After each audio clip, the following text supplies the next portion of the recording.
Hello and welcome again to the Three Collector. Today I'm going to try and finish up some of my Wrestling All-Star cards from 1982 and 83.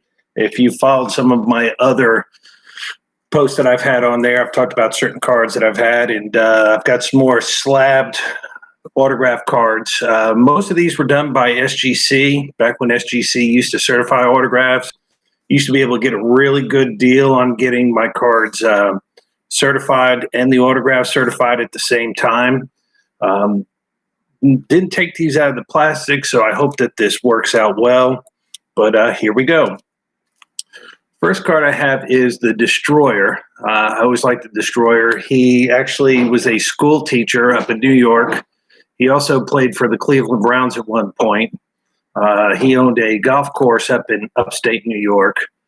Made it real big, primarily in Japan was his real place. Now, these are the 1982. These are the A series that I'm going to be starting off with.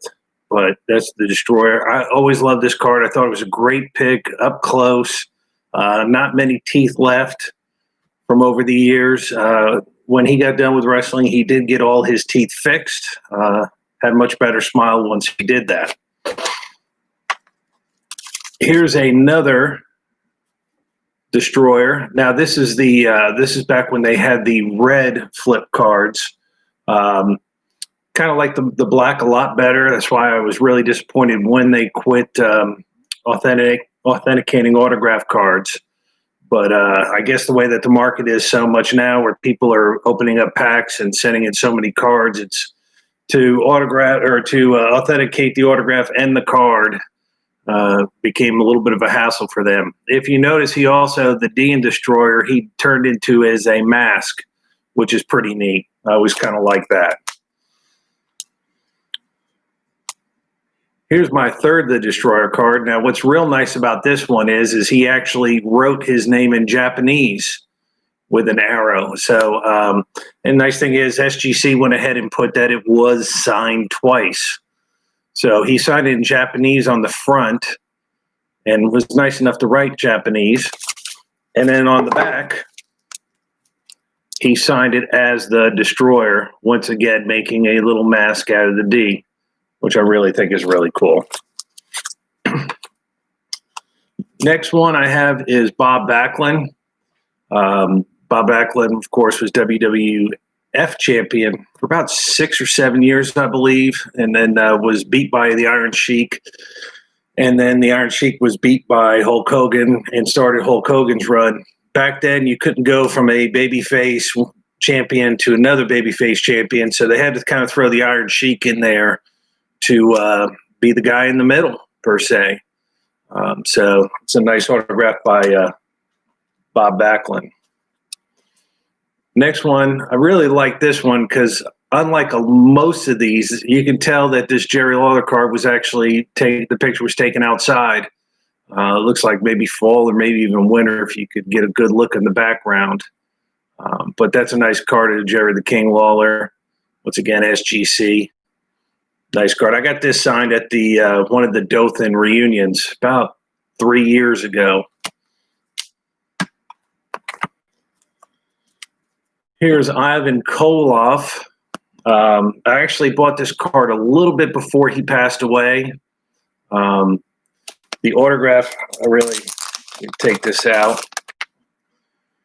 The autograph is very shaky. It was right before he passed away when I bought this. I bought the card unslabbed, and then I had the card slabbed itself. But he was the Russian Bear Ivan Koloff.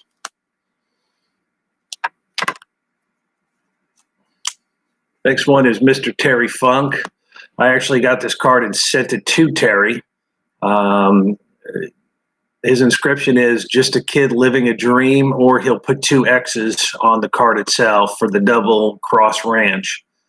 If you ever are able to get a card of Terry, as far as I know, he's still signing. So, but Terry is the hard card legend. And then this one, it didn't cost me $1 million. I actually picked this card up at on a site for $10. and I thought I was getting a great deal. I always worry about when you're getting a great deal, great Wrestling All-Star card, and it was already autographed, that it might be a reprint, but it wasn't, which was nice. I also like how Ted DiBiase also puts the $ on the bottom. Just a great card of Ted DiBiase.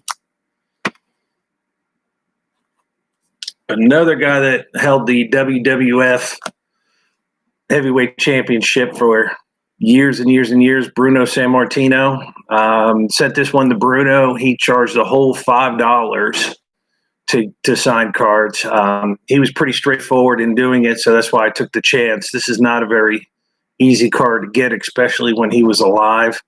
Most of the time, if the wrestlers are still alive, their cards go for a lot more because people are trying to get them signed. And now that they have all these conventions, a lot more way to get a hold of these guys than before.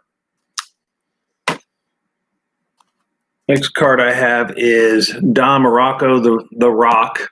Bought this card unslabbed.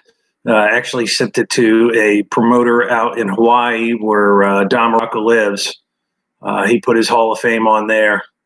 But just great having that card. I remember as a kid, I remember people always calling him a beach bum. And I always used to think as a kid, why is that so bad to be on the beach all day? But great card of Don Morocco. That card went to Hawaii and back. Next card is one of the true Mount Rushmore's, Harley Race. Got this card, and I want to say I actually did send it to Harley. I don't even think he charged when he was alive to sign anything. Sometimes when I was sending these better cards in, I'd at least throw a 5 and 10 spot in just to make sure I got my card back, give him a little bit more of an incentive to mail it back to me. But it's a nice Harley Race. The next set of cards are from the 1982 B series. And the first one is Mr. Wrestling 2. And, of course, that Mr. Wrestling 2 I got signed at the Dothan reunion when Mr. Wrestling 2 came back to the mainland probably about a year or two before he passed away. His health wasn't great, so I'm sure he said, I want to go back to the mainland and, basically see people I haven't seen in years and years. So, but very nice. Wasn't very talkative, but it was so hot that day. Did wear his mask while he signed. He never took off his mask. Supposedly, he was Jimmy Carter's favorite wrestler, and Jimmy Carter invited him to the warehouse, but the Secret Service was going to make Mr. Wrestling 2 take off his mask. And being a stern believer in kayfabe, he refused to take off his mask and did not get to meet the president, which is quite amazing if you think about it. But yeah, that one was done in Dothan, Alabama.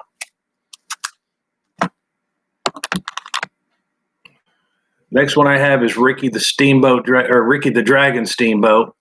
Bought this car with a big lot.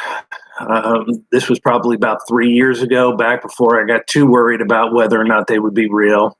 The cool thing is Ricky's real last name is a great professional wrestling name that he never used. It's actually Blood. But everybody knows about the 3 great matches between Ricky and Ric Flair.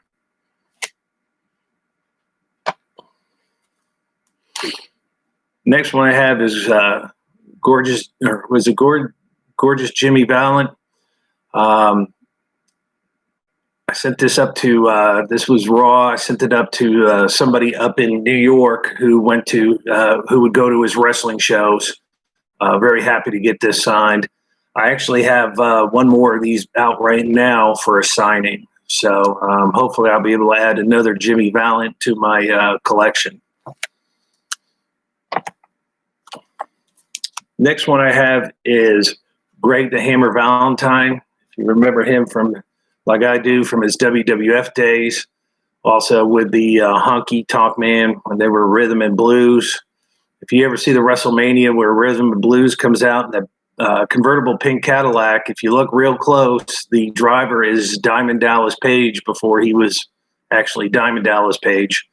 But I actually met Greg once at a Comic-Con. And He wasn't the most chatty person in the world. Nice, but not very chatty. And you can tell he looks very, very young there. Next one I have is Joyce Grable. I got this card signed at the Dothan Wrestling Reunion. Every out of the 3 series, the Wrestling All-Stars included a woman in every one of their sets. There was Fabulous Moolah in set A, and then Joyce, and then for the 83 set was Candy Divine. But Joyce was very nice. Went to meet her and got this signed, so I was kind of thrilled to get this one. It's not a very easy card to get, this Joyce Grable. Next one is Dutch Mantell. Dutch Mantell was, I got this one signed at the Dothan Reunion also. He doesn't sign a Dutch Mantell, he signs a Dirty Dutch. Real nice guy, talked about his time in Vietnam, kind of the job that he had while he was in the Army during Vietnam. But very nice, wanted to talk about wrestling a lot, so if you wanted to talk about wrestling, it was great meeting Dutch. Next one is Tony Gurria. I got this one for a real good deal from my friend Chad. He was able to get this for me, and I've actually got another Tony Gurria out. But I remember Tony Gurria back in the days when he was with Rick Martel, and they could never beat Mr. Fuji and Mr. Saito because Mr. Fuji and Mr. Saito cheated every match, and that's why they won. But great Tony Gurria from New Zealand. I don't even know if he's still with the WWE, if he's working in some capacity with them, but I was very happy to get that card signed. Next one is the superstar Billy Graham, the man that was probably Hulk Hogan before Hulk Hogan. I remember when Billy kind of made his comeback, I want to say in the late 80s, maybe early 90s.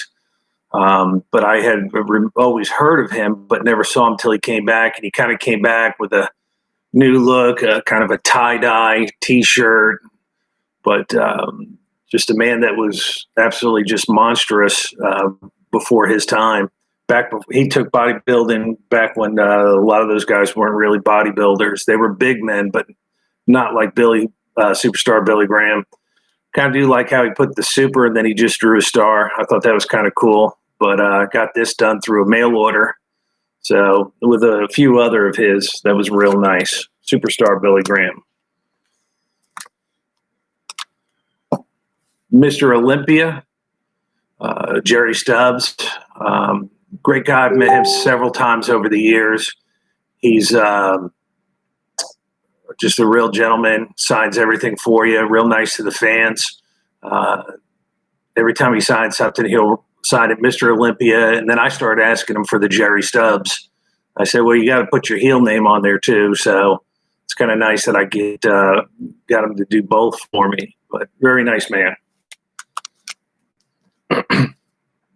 Next one is Rocky Johnson. I got this signed in Milton, Florida. It was him and the Wild Samoans. They were doing a show. It was the same show where I used to watch Rosie, who was Sika's son and Roman Reigns' brother. But Rocky Johnson, of course, married into that family. Rocky was from Canada. Very nice guy. And I was glad to get those signed by him, not knowing that he didn't have much time left, but it was very nice. And then the next one is, last one I have is Austin Idol.